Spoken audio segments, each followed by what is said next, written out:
കേരള രാഷ്ട്രീയത്തിന്റെ കണ്ണും കാതും ഇപ്പോൾ വയനാട്ടിലെ സുൽത്താൻ ബത്തേരിയിലാണ്.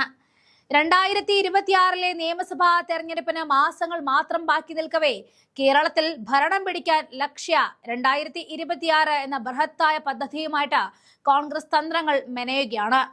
2024 ജൂലൈയിൽ ഇതേ മണ്ണിൽ വെച്ചായിരുന്നു മിഷൻ 2025 രൂപീകരിച്ചത്. തദ്ദേശ തെരഞ്ഞെടുപ്പിലെ ആ പദ്ധതി വിജയിച്ചു എന്ന ആത്മവിശ്വാസത്തിലാണ് ഇപ്പോൾ ഹൈക്കമാൻഡും KPCCയും വീണ്ടും വയനാട്ടിൽ ഒത്തുകൂടിയിരിക്കുന്നത്. ഈ ചർച്ചകളിൽ ഏറ്റവും പ്രധാനമായിട്ടും ഉയർന്നു കേൾക്കുന്ന പേര് ഷാഫി പറമ്പിലിന്റേതാണ്. പാലക്കാട് നിയമസഭാ മണ്ഡലത്തിൽ ആര് സ്ഥാനാർത്ഥിയാകും എന്ന ചോദ്യത്തിന് രാഷ്ട്രീയ കേരളം ഉറ്റുനോക്കുകയാണ്.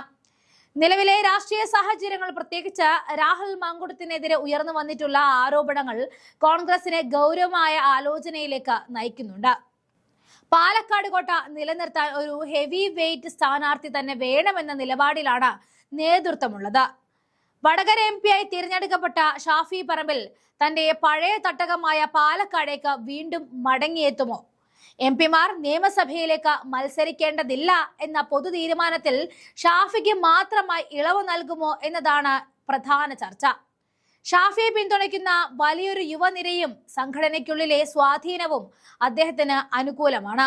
മുരളീധരനെ പോലെയുള്ള മുതിർന്ന നേതാക്കളുടെ പേരുകളും ഉയർന്നു കേൾക്കുന്നുണ്ടെങ്കിലും പാലക്കാട്ടെ ഓരോ വോട്ടർക്കും സുപരിചിതനായ ഷാഫി പറമ്പിലിന്റെ സാന്നിധ്യം തിരഞ്ഞെടുപ്പ് ചൂട് വർദ്ധിപ്പിക്കുകയാണ്.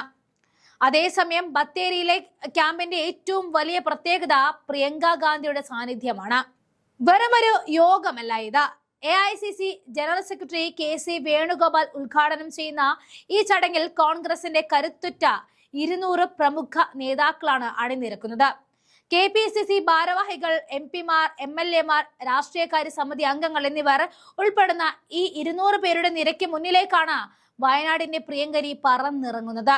ഈ യോഗം കേവലം ചർച്ചകൾക്ക് മാത്രമല്ല, മറിച്ച് 2026 ഒരു കൃത്യമായ കർമ്മ പദ്ധതിക്ക് ഒപ്പുവെക്കലാണ്.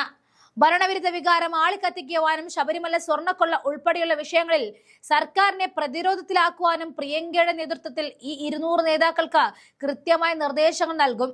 പ്രിയങ്ക ഗാന്ധി ഈ കർമ്മ പദ്ധതിയിൽ ഒപ്പുവെക്കുന്നതോടെ കേരളത്തിലെ കോൺഗ്രസ് പ്രവർത്തകർക്ക് അതൊരു വലിയ ഊർജമായി മാറും.